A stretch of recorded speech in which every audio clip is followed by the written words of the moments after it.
My name is Amanda Parker. I'm a 33-year-old woman who owns a small flower shop called Bloom and Grow in Boulder, Colorado. My store, which faces Pearl Street Mall, isn't very large, but it's my pride and joy. The shop is always filled with the sweet fragrance of seasonal flowers.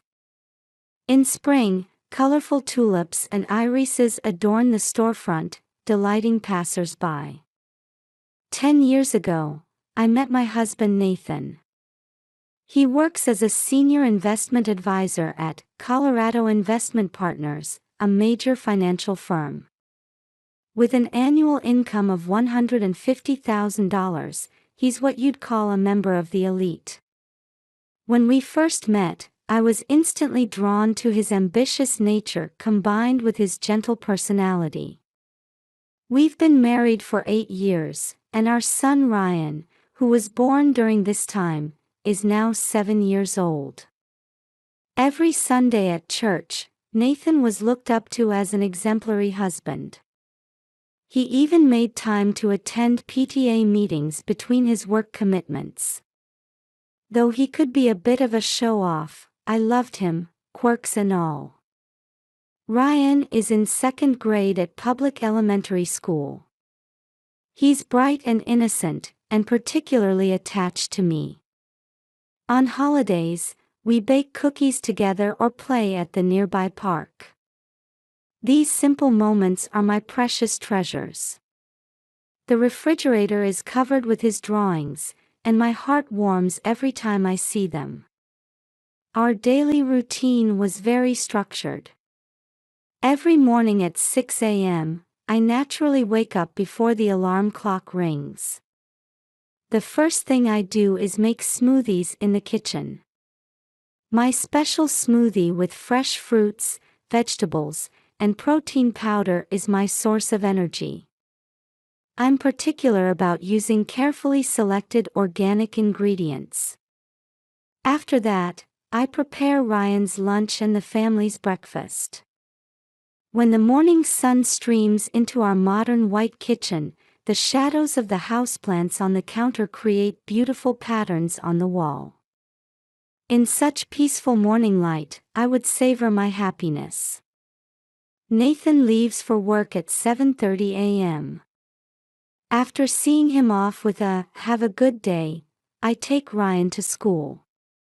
It's about a 10-minute drive from our quiet residential area in the Chautauqua district to his school.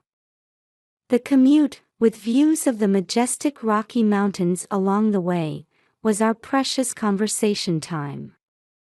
Sitting in our Toyota RAV4, listening to my son excitedly talk about what happened at school and his friends, hearing his voice was a daily joy for me. During the day, I work at the flower shop while my husband works at his downtown office.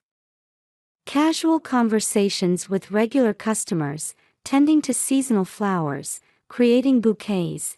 I spend fulfilling hours carefully managing the watering and temperature while attending to these tasks. In the evening, we have dinner together as a family. Sometimes we'd have barbecues on our backyard deck, occasionally inviting neighbors over.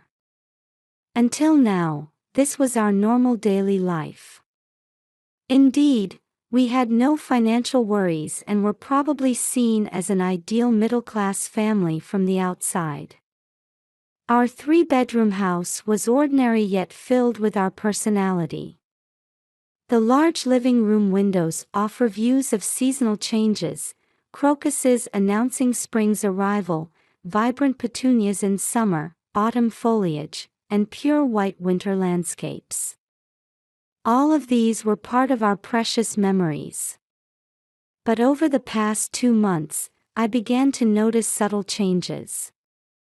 My husband's behavior had clearly become strange. His weekend work increased, and when he was home, he was glued to his smartphone. Family conversations decreased, and the few words we exchanged became curt. He would say, "I'm handling a big project," but there was an emptiness to his words. I could sometimes hear him on the phone late at night, and it worried me endlessly. Still, I maintained a calm exterior. I wanted to believe it was just a busy period at work and things would return to normal. Above all, I didn't want Ryan to notice his father's changes. Even when his father's seat was empty at dinner, would explain with a smile, "Daddy's working hard." Those days continued. One morning, I woke up with sudden nausea. Around 7 a.m., when the Boulder Community Health Clock Tower was chiming, I should have already finished preparing breakfast, but that day I couldn't move from the bathroom. "Mom, are you okay?" Ryan's worried voice came from beyond the door. I managed to put on a smile and answered, "I'm just a little tired," but the discomfort welling up from inside my body was clearly unlike anything I'd experienced before. From that day on, my health gradually deteriorated. An unexplainable fatigue ate away at my body, and I had intermittent low-grade fevers. I increasingly found myself struck by dizziness and nausea within an hour of drinking my smoothie. At the flower shop, even lifting heavy vases became a struggle. Sometimes my vision would blur while serving customers. When I consulted Dr. Johnson, my primary care physician, he ran a series of tests but found nothing unusual. "This might be stress-related. Have you had any worries lately?" At that question, I found myself at a loss for words. Indeed, I had worries. But I couldn't find the courage to voice them. My husband's behavior wasn't improving, rather, it was steadily getting worse. The suspicious late-night phone calls had become routine, and his weekend outings were increasing. The phrase, "dealing with investment matters," now sounded like nothing more than an excuse. He had started disposing of credit card statements before I could see them. Then one day, I happened to find a copy of a statement. "Frequent charges at The Kitchen, an upscale restaurant in Boulder." Moreover, it was always dinner for two. Clearly, these weren't meals with me. With an aching heart, I reviewed that statement over and over. "Amanda, you're looking pale lately," Mary, a regular customer at the flower shop, commented with concern. Mary was a pillar of the local community who had lived in the area for over 20 years. We also saw each other at church every weekend, and she was like a mother to me. My friend had similar symptoms. Later we found out. She trailed off. The words that followed, "her husband's affair was discovered," weighed heavily on my heart. While shopping at McGuckin Hardware, I happened to catch sight of Nathan. But he hadn't noticed me. I saw him in the security mirror, engrossed in conversation with a young woman. The smartly dressed woman was clearly not there for investment consultation. The pain in my chest from that moment remains vivid even now. My health deterioration became even more serious. My hands wouldn't stop shaking, and sometimes I had trouble articulating words. I even visited the Boulder Community Health Emergency Room late one night, but again, they couldn't identify the cause. "Have there been any changes in your living environment?"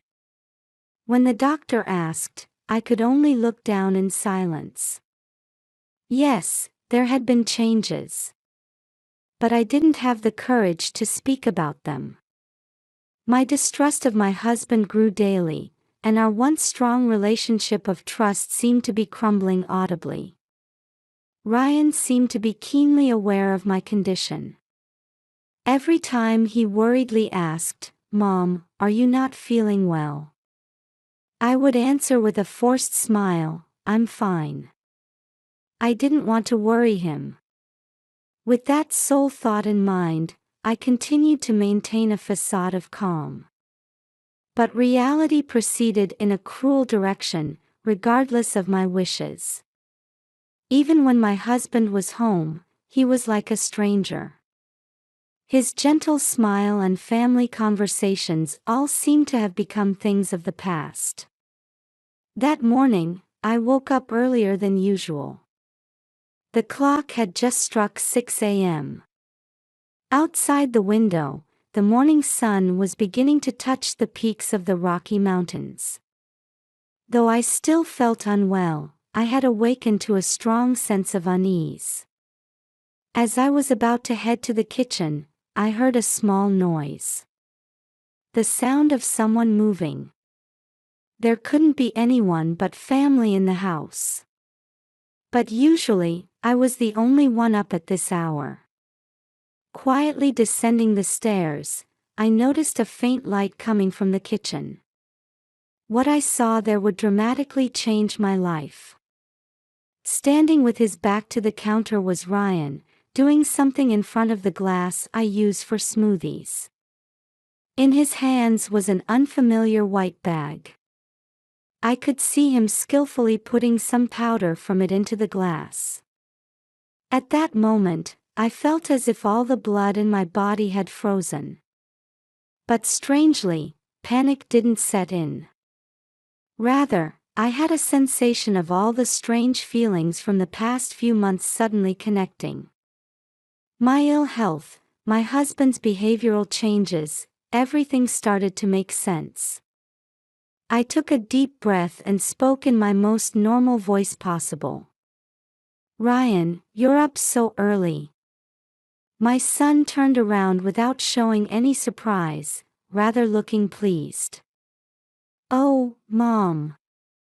Good morning." A pure smile, as if he had nothing to hide. "What are you doing there?" When I asked further, Ryan answered proudly. "Dad said if we put this in, Mom will get more energetic." The moment I heard those words, I felt something snap in my mind. But I kept my expression unchanged. As a mother, no, as an adult, I instinctively understood that I needed to maintain my composure. "Is that so? How long have you been putting this in?" Speaking in as natural a voice as possible, Ryan thought for a moment before answering. About 2 weeks ago. Dad said it's special medicine. He said if we put this in, you'll feel better." Each of my son's innocent words cut deep into my heart. But I didn't let it show on my face. Instead, I smiled as I replied. "I see, thank you. That's very kind of you." Ryan nodded contentedly. I casually asked, "Did you get that powder from Dad?" "Yes. But he said to keep it a secret. He wanted to surprise you." Ryan continued happily. "Dad said if we put this in, Mom would become happier and happier." Hiding my trembling hands behind my back, I gently patted my son's head. "I see, Dad said that. All right, let's keep this our secret." At that moment, I heard footsteps coming down the stairs. It was Nathan. I acted quickly. "Ryan, could you go get dressed in your room?"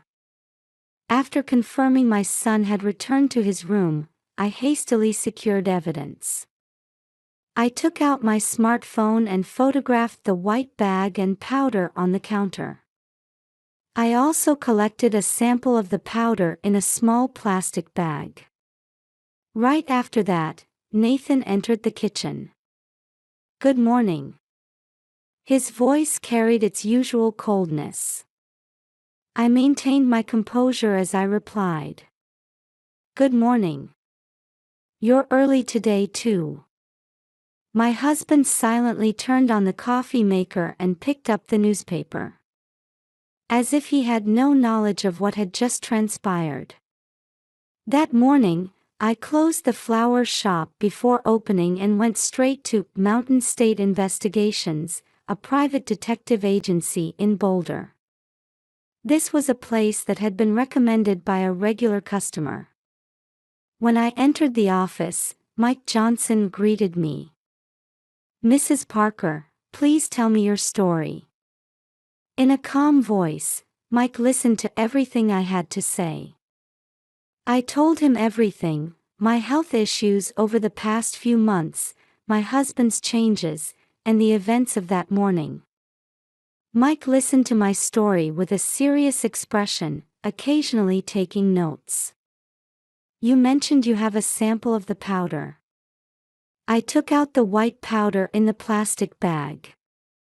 "Could you analyze its contents as soon as possible?" "Of course. We'll prioritize the testing. We'll also begin surveillance of your husband's activities in parallel." Mike's voice carried a confidence backed by experience. As I left the office, my heart was enveloped in a strange calmness. The calm before the storm.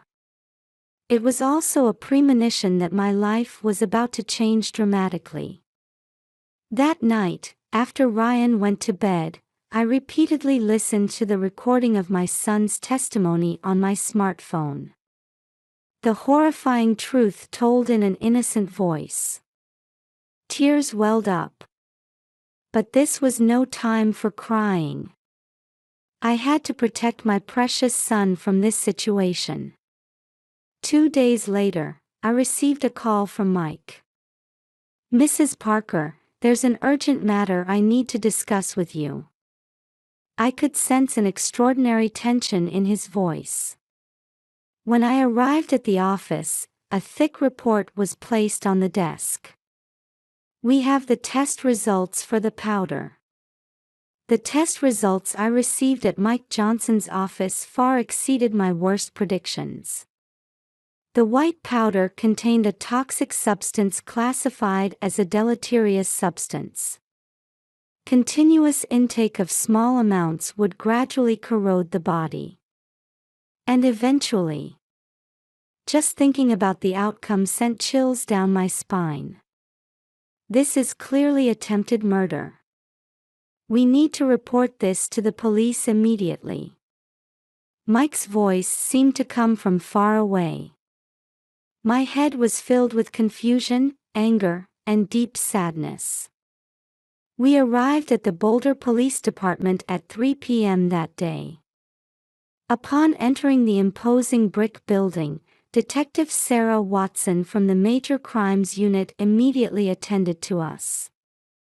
She was a middle-aged woman with a warm demeanor, but her eyes held a sharp gleam. "Ma'am, please tell me everything in detail." Sarah sat next to me and asked questions gently but precisely. With trembling hands, I played the recording of my conversation with my son. His innocent voice echoed through the quiet interrogation room. "This will be crucial evidence," Sarah announced with a stern expression. "We'll request warrants immediately and begin the investigation. However, the next few hours are crucial. We must ensure the safety of you and your child." That same day, Ryan and I were placed under police protection. In a room at the St. Julian Hotel and Spa in Boulder.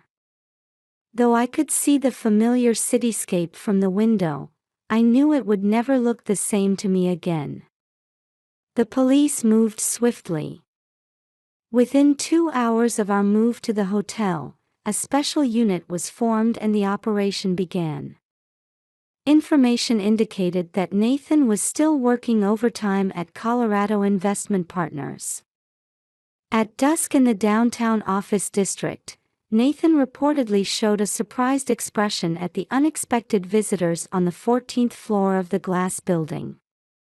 In front of his colleagues, Nathan was handcuffed and taken away.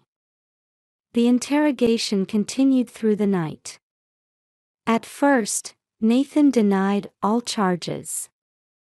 However, evidence kept piling up. The toxicology results from my hair, my son's testimony, and decisively, the remaining powder found in his office. Then the investigation developed in an unexpected direction. When the Financial Investigation Unit began examining his financial transactions, shocking facts came to light one after another. Over $1 million in debt. Losses from failed investments. And most seriously, the misappropriation of client funds. Using his position as a senior investment advisor at Colorado Investment Partners, he had defrauded multiple clients of their funds. A laptop was discovered at the suspect's residence. Detective Sarah's eyes flashed at the investigator's report. The password has been cracked. Inside. The data analysis results were even more shocking. The existence of a mistress for the past 2 years. Rachel Smith, a 25-year-old clerk at Pearl Street Boutique. A young woman who led a flashy lifestyle in stark contrast to mine. Rachel's Instagram was full of records of stays at luxury hotels, photos with branded goods, and overseas trips. It was discovered that all this luxurious living was funded by the misappropriated money. Over the past 2 years, the suspect has transferred approximately $500,000 to an account in Rachel Smith's name. The room fell silent at the financial investigator's report. Further investigation revealed more shocking facts. Nathan and Rachel had even planned for after my death. Large life insurance policies. Abandonment of custody rights. Everything had been meticulously planned. Why didn't he kill her directly? When a young detective raised this question, Detective Sarah answered in a heavy tone. He was likely aiming for the perfect crime. By administering small amounts gradually, he tried to make it look like a natural death. And most despicably, the air in the room froze at these words. By using his son, he tried to completely conceal his involvement. As the sun rose, a press conference was held at the Boulder District Attorney's office. Amidst the gathered press, District Attorney Margaret Wilson announced with a stern expression. Today, we arrested suspects in a serious case. Attempted murder, embezzlement, fraud, and most unforgivably, the despicable act of using one's own son. Rachel's arrest came the next day. She was reportedly screaming and resisting arrest when taken from her luxury apartment during her elegant breakfast. However, decisive messages indicating her involvement in the crime were found one after another on her smartphone. At the Boulder County Courthouse, during the preliminary hearing, the prosecution presented detailed evidence. Nathan's systematic misappropriation of funds. His conspiracy with Rachel. And as the most crucial evidence, the recorded conversation with his son about the morning smoothies. The defense requested a psychiatric evaluation, but it was quickly rejected. The evidence was clear, and the premeditation was obvious. It was a planned crime committed in full sanity. In court, experts took the witness stand one after another. A toxicologist explained in detail the dangers of the used substances, financial experts unraveled the methods of fund misappropriation, and child psychologists pointed out the severity of using an innocent child in criminal activities. During this time, I met almost daily with the police and prosecutors. Sometimes I couldn't stop my tears. But I had to be strong for Ryan. That thought alone kept me going. The hardest part was explaining the truth to Ryan. Following the advice of child psychologists, I gradually explained the situation using age-appropriate words. Daddy did something wrong. But this isn't Ryan's fault. Mom loves Ryan very much. The court's verdict was handed down in October, as autumn was deepening. A heavy atmosphere hung over the courtroom at the Boulder County Courthouse. In the gallery sat people from our community who had supported us throughout these 3 months. The defendant Nathan Parker is hereby sentenced to 20 years in prison for attempted murder, embezzlement, and fraud. When the judge's voice echoed through the courtroom, silence fell. Nathan's expression remained unchanged, staring straight ahead with a hardened face. His accomplice Rachel Smith received a 7-year prison sentence. She collapsed in tears, crying out, "I was just deceived by Nathan, but no one paid attention anymore." After the verdict, I received a letter. It was from Rachel in prison. "You ruined my life. I could have had the best life." Reading the letter filled with twisted resentment, I sighed deeply. Until the end, she showed no remorse for her actions. Meanwhile, Nathan reportedly lives in complete isolation in prison. No one visits him, and his former colleagues and friends have cut ties with him. Perhaps he reflects on his lost wealth and status while reading the occasional Forbes magazine that gets sent to him. However, our lives had begun a new chapter. After the incident, Ryan and I moved to Louisville, a small town about 20 minutes by car from the Chautauqua district. Our new home, rich in greenery, helps heal our hearts. On weekends, we enjoy barbecues in the garden, and the sound of Ryan playing with neighborhood children fills the air. "Mom, I love our new house." Ryan's smile warms my heart.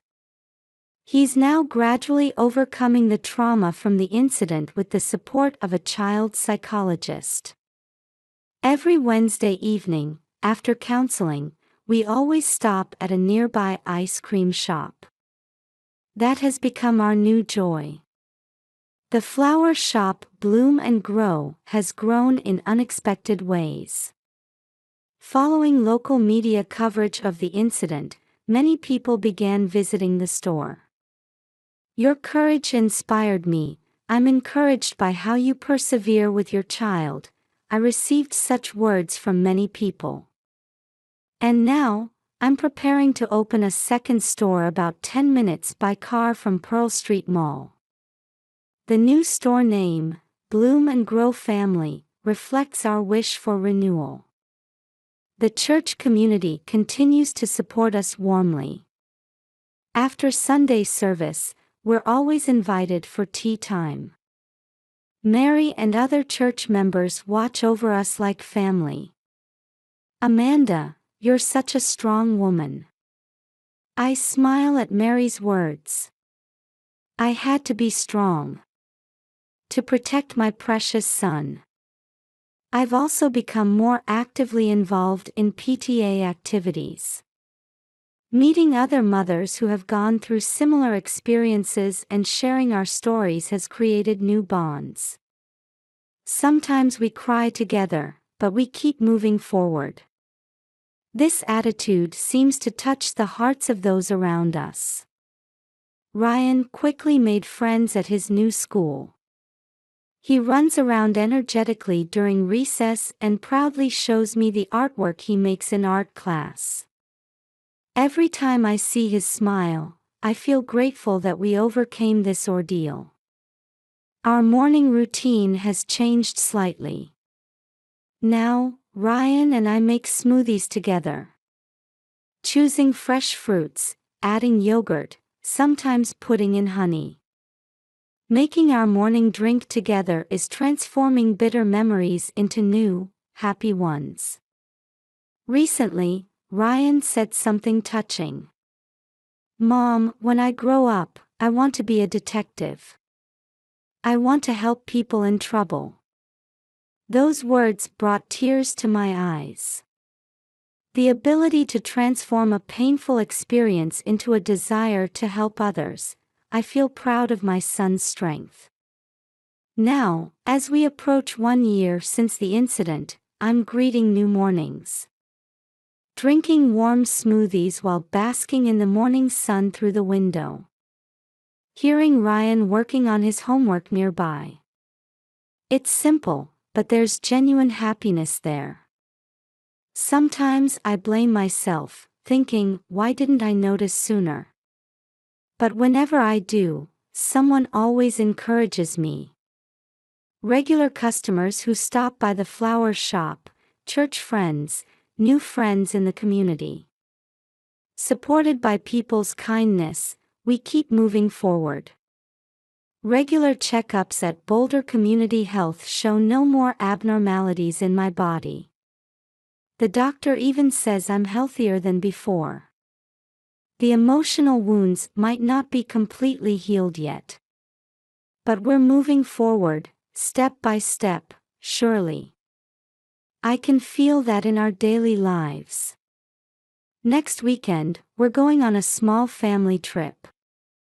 We've rented a small cottage at the foot of the Rocky Mountains for a 3-day vacation.